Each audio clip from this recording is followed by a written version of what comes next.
Hello, welcome back to my channel Ekta voice. अगर मेरे channel पर आप लोग नए हो तो मेरे चैनल को ज़रूर सब्सक्राइब करिएगा। हमारी लाडली बेटी पारिवारिक कहानी है। शाम को आते हुए राशन लेते आना और हाँ, मुन्ना के स्कूल में फ़ीस भरनी है, उसके लिए पैसे देते जाओ। बीबी की इस मांग पर जेबें उल्टी करके दिखाने के सिवा बड़े के पास कोई दूसरा उत्तर नहीं था।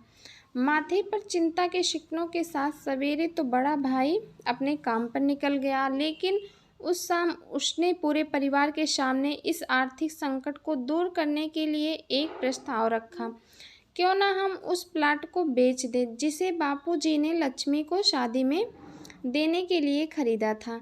बेटी को दी हुई चीज़ वापस नहीं मांगते हैं, पाप लगता है। लक्ष्मी का जन्म होते ही घर खुशियों से भर गया था, तभी तुम्हारे बाप ने ये तय कर लिया था कि ये प्लाट लक्ष्मी का है, जो उसे उसकी शादी में दे दिया जाएगा।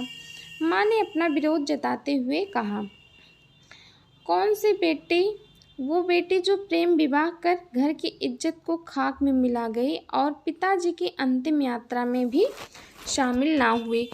बड़े ने टॉन्ट मारते हुए कहा, मेरा मुंह मत खुलवा यहाँ। कौन नहीं जानता कि लक्ष्मी को उस दिन गली के नाके से ही लौटा दिया गया था और उससे अपने पिता से आखिरी बार मिलने का हक भी छीन लिया गया था। माँ ने बेटी का पक्ष लेते हुए कहा। माँ ने इस बार से दोनों बेटे चुप हो गए।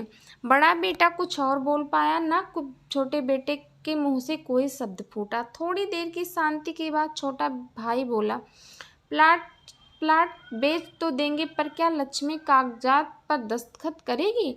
मुझे नहीं लगता वो हमारा भला सोच भी सकती है। आखिर है तो औरत जात, पुरुषों की परिस्थिति कैसे समझ पाएगी? काफ़ी वाद विवाद और सोच विचार के बाद सब इस बात पर सहमत हुए और पड़ोस के मोहल्ले की लक्ष्मी की दोनों दोस्त को बोलकर लक्ष्मी को घर आने का न्योता दिया गया। अगले दिन सुबह से गली के नाके पर खेल रहे बड़े भाई के लड़के की बुआ आ गई की आवाज़ सुनकर घर वाले चौकन्ने हो गए।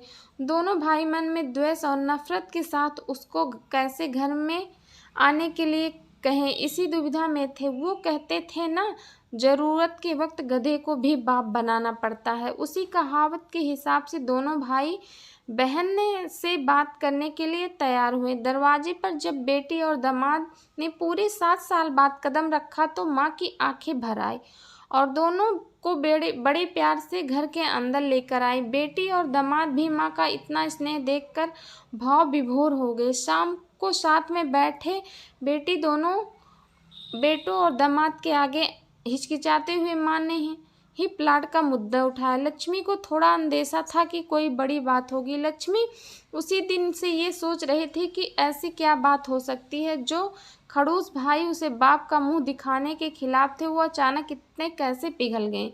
लेकिन अब उसको सारी बात समझ में आ गई। लक्ष्मी ने तिरछी नज़र से पति की तरफ देखा तो वो बोल पड़ा, देखिए माँ जी, शादी से पहले जो कुछ आपका था वो आपका ही रहेगा। ना उस पर मेरा या लक्ष्मी का कोई हक है, ना ही भविष्य में हम मांगेंगे। इसलिए आप निश्चित होकर उस प्लाट के साथ जो करना है कीजिए। आप जहाँ कहेंगे हम वहाँ साइन कर देंगे। सुबह से अपने जीजा से नज़रें चुरा रहे दोनों भाइयों ने अब अपने जीजा को अच्छे से देखा। सुबह प्लाट के कागजात पर बहन ने दस्तखत लेकर काम खत्म किया जाए यह तय किया। सब इस मीटिंग को खत्म कर उठ ही रहे थे कि टीवी पर अनाउंसमेंट हुआ कि आने वाले 21 दिनों तक देश में लॉकडाउन लगेगा। लक्ष्मी के पति ने फोन पर यह बात करने के बाद कहा, अब हम क्या करेंगे लक्ष्मी, कल की बस भी रद्द हो गई, अब और 21 दिनों तक कोई बस नहीं है, हम तो फंस गए। इस खबर से दोनों भाई बहुत निराश हो गए, क्योंकि एक तो उनकी आमदनी कम थी और 2 लोगों का और खाने पीने का बोझ बढ़ गया। लेकिन माँ अंदर ही अंदर खुश थी, क्योंकि इतने बरसों बाद घर वापस लौटी बेटी इस बहाने कुछ दिन आराम से उसके साथ रह पाएगी। दोनों भाई छूटक सब्जी और फल बेचा करते थे। कुछ दिनों में ही लॉकडाउन के चलते, कोरोना वायरस के चलते लोगों ने उनसे सब्जियां और फल खरीदना बंद कर दिया। पहले से खराब उनकी आर्थिक स्थिति ज़्यादा खराब होने लगी और वह मन ही मन लक्ष्मी के कदमों को अशुभ मानने लगे। बहन और जीजा जी से उनकी ये हालत छिपी नहीं थी। लक्ष्मी के कहने पर उनके पति ने दोनों भाइयों की सब्जी और फल की रेहड़ियां पर लोहे की राड और जालियां फिट करा दी। बाजार जाकर दोनों के लिए कैप, हाथों के दस्ताने और थोक के भाव से सब्जी और फल खरीद लाए। दोनों की रेडियां अच्छे से तैयार हो गया।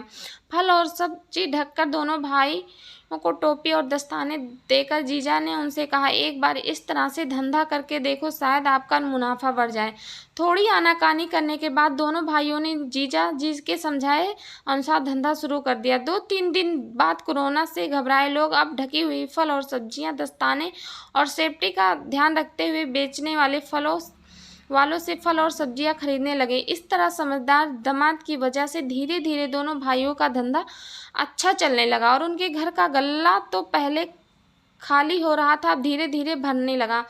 माँ जैसे अपने मरे हुए पति से मन ही मन संवाद साधने लगी। देखो जी, आपकी लक्ष्मी सच में लक्ष्मी है। आपके उसके पांव घर में पड़ते ही घर में खुशियां भर आई। दोनों भाइयों की आंखों में पहले से गुस्सा था, उसकी जगह वो अफसर ने ले ली है और वह मन ही मन सोचते हैं क्या गलत किया था बहन ने, जो हमने उसके साथ इतना बुरा सलूक किया। शादी ही तो की थी, शादी करने से पहले हमें बताया भी तो था, हम ही थे जो उसे स्वीकार नहीं कर पाए।